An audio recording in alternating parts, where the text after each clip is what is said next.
to Inclusive and Online with Kate and Dan. I'm Kate. And I'm Dan. A while back, I reached out to one of OU's faculty members regarding a general e-learning issue, and I was happily surprised to learn that he was a fan of the podcast and that he was interested in being a guest on the show. It's been exciting to see how this podcast has picked up some traction to get some feedback and ideas from our community.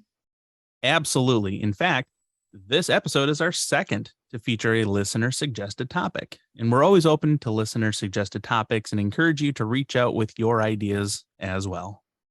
This month, we're going to be talking to Dr. George Sanders, an associate professor of sociology at Oakland University, about students who experience financial challenges or obstacles when pursuing higher education. Welcome to the show, George. We're very excited to get your email about being on the show, and we want you to tell our listeners a little bit about yourself to start out. Well, thank you so much. And let me just begin by saying it's an honor to be on here. I love what you all are doing. I think this is fantastic. And you've covered so many great topics, and you've checked off so many of the boxes that I wanted to talk about. But there was one, there's a couple, but one of them was, particularly addressing students who are either first gen or low income students. And as someone who was himself first gen and low income, there's particular needs and expectations and challenges that those students face. And so I welcome the opportunity to address some of those. We were really excited about the suggestion that you came forward with, and I think it is a really important topic to cover. So there's definitely a lot to cover, and the topic fits really well with our goals to the podcast. So we were kind of wondering what initially piqued your interest in this topic. There were a couple of things. First of all, I stepped into the role of an interim department chair and was experiencing what people call an imposter syndrome. This sense that I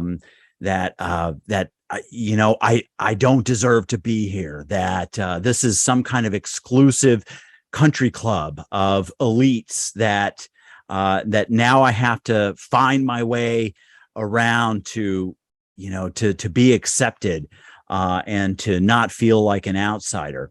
And it brought me back to when I myself started in college as an undergraduate and being astonished and overwhelmed and terrified, frankly, of what it meant to be a college student and to be to encounter all of these new fancy $5 terms for the kinds of things that people take for granted, right? Like, what is a rubric? What is, even what is a syllabus? What does it mean when a professor has office hours?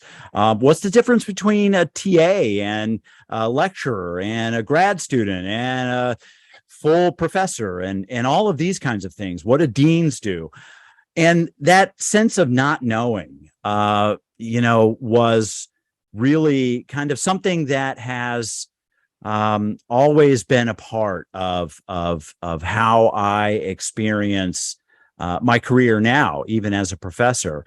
But in combination with that, right, and part of that is what we in sociology call cultural capital, right? Knowing the language to talk about and to think about and to navigate these institutions that can be complicated and scary.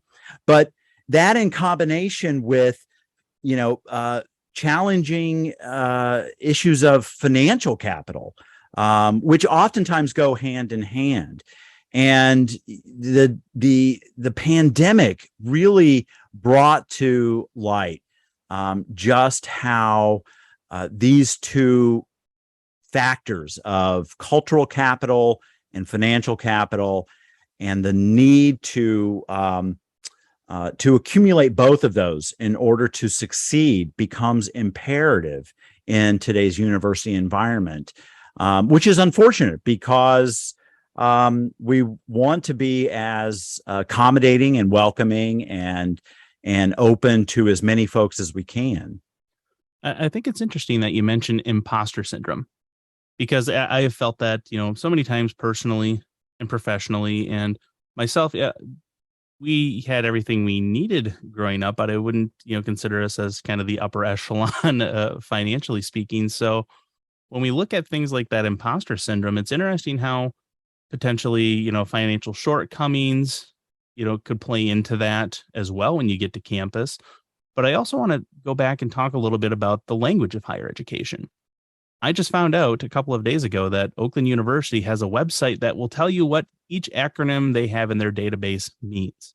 I can't imagine how big that database is. There are so many acronyms. There are so many different, language considerations we have to make here at higher education that could be daunting or overwhelming for any kind of adult. But for those students who are experiencing financial challenges, they might not be as worried about that. They've got other concerns as well beyond just the academic concerns that they have. And how have you seen some of those things play out in your experience as a faculty member? Just yesterday, a colleague, Dr. Maria Beam, in our departments, who's the director of the social work program. We recently started an MSW program that I say she, and her colleagues in social work.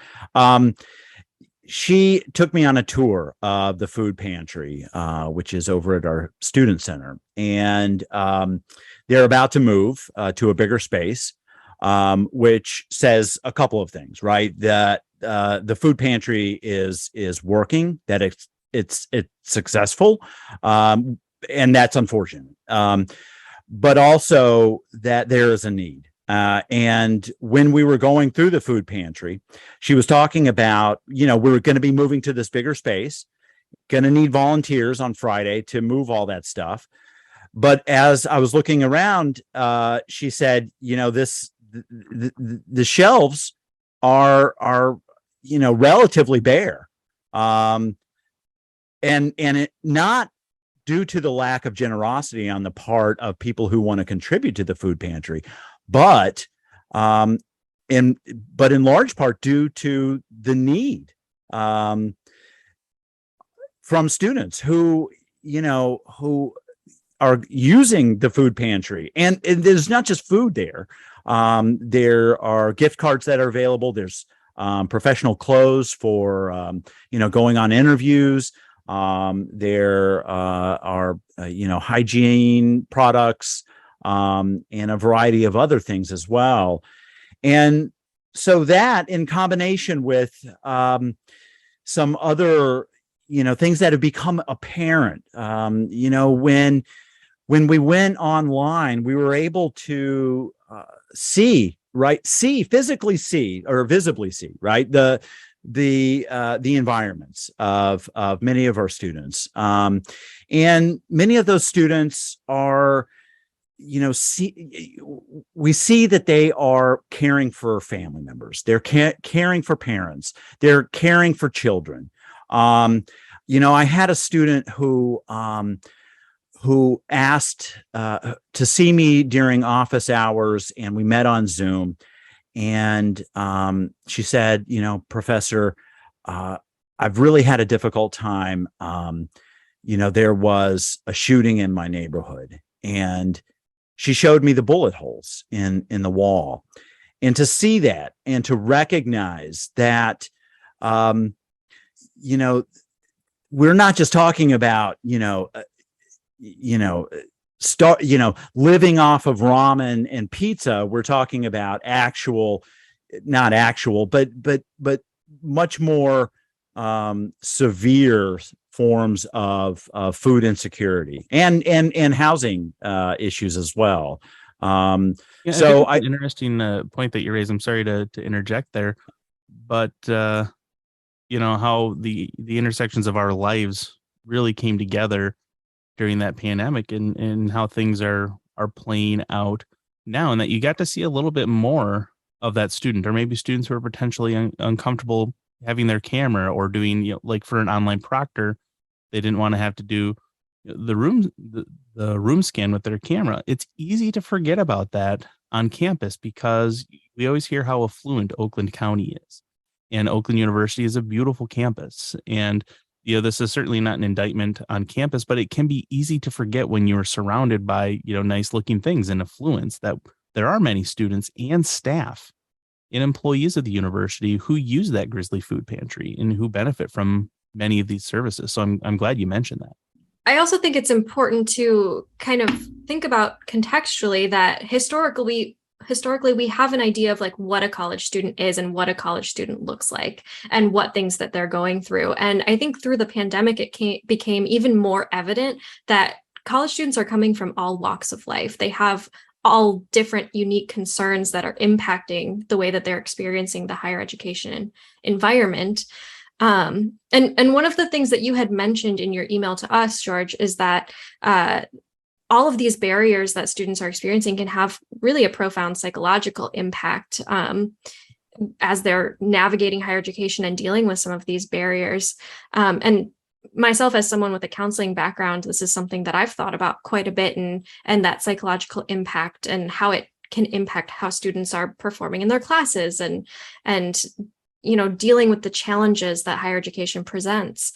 So can you tell us a little bit about how you have observed financial difficulties impacting your students' mental health? Well, I want to be careful and not, pathologize or be presumptive in terms of my own credentials regarding folks' mental well-being.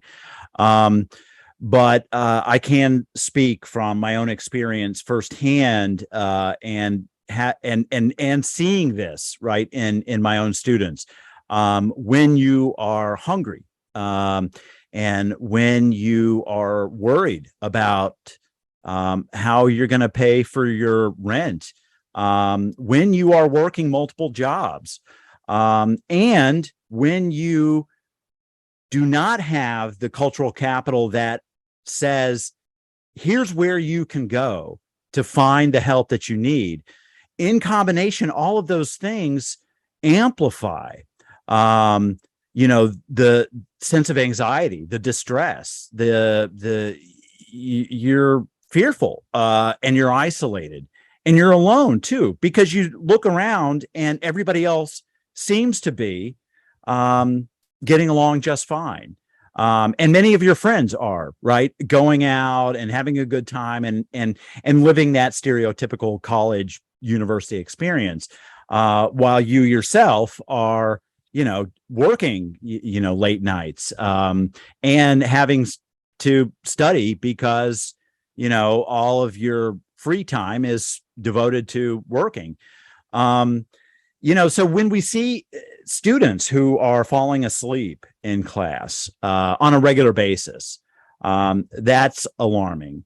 When we see students consistently coming up and asking for extensions, or asking for special accommodations, I think it's easy for faculty, myself included, to characterize this, particularly in generational terms, to characterize a younger generation as being, entitled and narcissistic. But entitlement and narcissism have been with us forever, right? And that overlooks the real need on the part of our students, who are experiencing challenges that will impede their ability to succeed in the classroom, and then to graduate and to find the kind of opportunities that are available to you with a college degree that otherwise, are not. It's interesting, backtracking a little bit more toward that cultural capital conversation. Many of these students, it might be the first time that they've had to go into an office alone. And in my time when I worked in student financial aid, you're dealing with, federal language that's been written by, federal lawyers and lawmakers and policymakers, and we're left to interpret that, and it can be very confusing, and sometimes it can be very invasive in the income information that you have to share. And I understand, why we have to do that to, try and be equitable, with aid. But also in my studies, we talk about access to resources and socioeconomic status and extracurricular events. And there are many students who come to Oakland that, they don't have the opportunity to participate in as many extracurriculars that lead to that academic success and that whole college experience because they are working or they've got financial issues. And another thing that you mentioned in your email to us is access to technology and other supplies. Those are resources as well that have serious implications on student success in any level of education. So can you elaborate on different ways that you've seen this lack of access, and it really over the last couple of years and or prior, since there's been so much more reliance on technology? Can you tell me on some of the different ways the lack of access to those resources and technology impacts your students? A couple of points, Dan. Thank you. I am very, very lucky. I have a solid cell phone carrier. I've got great Wi-Fi with, I've got the top tier speeds. And I think I take for granted, and I think some of us, I think I'm not alone, take for granted that everybody is well equipped to be served by these technologies. But not every student has a laptop. Not every student has a laptop that actually functions in a reliable way. Not every student has unlimited data. When they don't have a computer, and they're forced to use their phones, and have to subscribe to some fly-by-night carrier that is inconsistent and is constantly dropping calls. I have great service, and yet it still fails. And I know that if I didn't have that level of service, that the disruptions, that the difficulties in connecting would be pervasive, to say the least. The other thing, Dan, that you bring up is going out and seeking financial aid. And I know I'm maybe shifting gears a little bit, but we live in a society that overemphasizes and exaggerates the ability of the individual to pull themselves up by their bootstraps and to get ahead. And we just assume, right, that if you work hard enough, you do the right things, you're a good person, you're disciplined, that no matter what, you can make it, you can be successful. And we particularly think that that's true in the classroom. The classroom is supposed to be like the epitome of a true meritocracy, where if you work hard, you're smart enough, you're going to get an A, right? But unfortunately, the classroom and higher education is embedded in society more broadly, and these other institutions that discriminate and oppress and also privilege other folks at the expense of some. And so, given that education in the classroom are embedded in these other institutions in broader society, some of those inequalities are going to become apparent in the classroom. And so that means that students who are living hand to mouth and outside the classroom are their performance is going to be affected in the classroom. And being someone who came out of working class, first gen, and in tandem with this idea that it's up to you as an individual to make your own way, which is the common belief, that means that you're less inclined, right? You're less inclined to actually go and be proactive, to seek out help, because, there's almost like an internalized sense of shame around, around being vulnerable and open enough about your socioeconomic status and saying, I might need some financial assistance or some guidance in terms of navigating these complicated institutions with all of their acronyms and all of the questions that we encounter on the FAFSA forms and what have you. Yeah, I mean, ultimately, I think, we can acknowledge the fact that pursuing a higher education has its challenges for everybody. It is a challenging thing to do. You're expanding your brain, you're exploring new topics. And when you are a person who is both exploring a higher education and navigating some of these cultural and systemic barriers that we've talked about today, that can really contribute to just the burnout. And, it's like you said, it's hard to focus on, doing your best in the classroom when you're worried about, is my laptop going to last through this next online quiz? Am I going to have a meal when I get home tonight? Do I have a place to go to tonight after I get out of class? Those questions can be really weighing on a student. And I don't think it's difficult to see how they can really, impact that performance in the classroom. Interesting that you mentioned that, Kate, because one of the things in my time in financial aid was I don't have book money and I don't have rent money. And you are standing between that. And it's a really hard position to be in. You want to help people, but you've got to follow federal guidelines. But many students would start a semester without their books or, wondering, am I going to have money to pay this month's rent and such? That also adds a lot of stress. I'm very fortunate. You talk, about your cell plan, your service, and I didn't have too many of those kinds of worries going to school, but I also had to take out a fair amount of debt to do so and navigate those waters too. And that's been a very popular conversation lately with student debt, is that, all these entitled kids are going to be getting all this free education. And that's another conversation, but I think it speaks to how, the generational differences that you mentioned, in that, millennials are lazy. Oh, they were born with technology in their hands. They know all. No, they don't.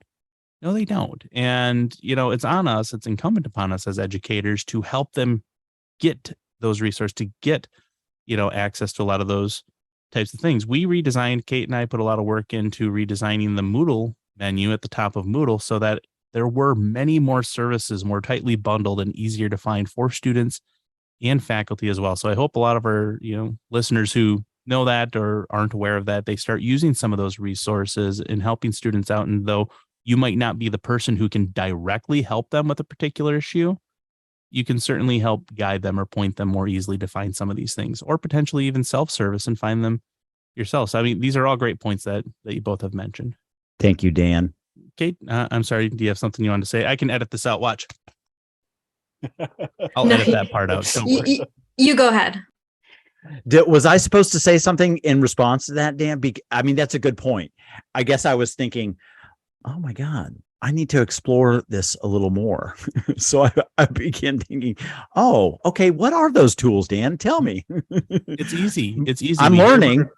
We can get compartmentalized very quickly, in that there are a lot of people in financial aid who are doing a lot of good work that so many people are fully unaware of. Me, I'm glad that I had that trial by fire to start my career, because you got to learn so much about the students who are coming to your institution, the struggles that they are facing, and the bureaucracy that you have to work through to be able to get, some of those resources. Again, it's not an indictment on anybody. It's more a systemic type issue.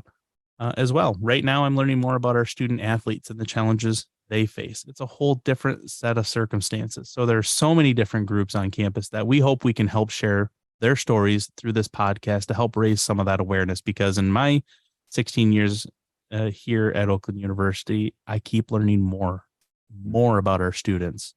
And you learn, how they've evolved and how they've changed and what the new students, what they look like coming in. I'm excited to see that. And I'm glad that we work in an atmosphere where we get to see fresh faces come in every year. You get to see trends change. Not everybody is that fortunate. They get to see them after that kind of initial journey. And me, I want to see all of them have as much opportunity to succeed as we can offer them. Yeah, and this is such a deep topic, and there's so much to cover that unfortunately we can't fully cover in a 25-minute podcast episode. But we could have you back. We absolutely could. Or we could just keep going. Yeah. two-part mini. Then it becomes a little unwieldy. And I really appreciate the opportunity just to open up some different ways of thinking about our students and how to best serve our students. I like I said, I don't think like student success is a zero-sum game. I think that sometimes we get locked in to focusing on what we ourselves perceive to be the students with the greatest capacity. And what that overlooks is that capacity is not zero sum. That capacity for success is not limited to those with the most familiarity and with navigating our institution of higher education.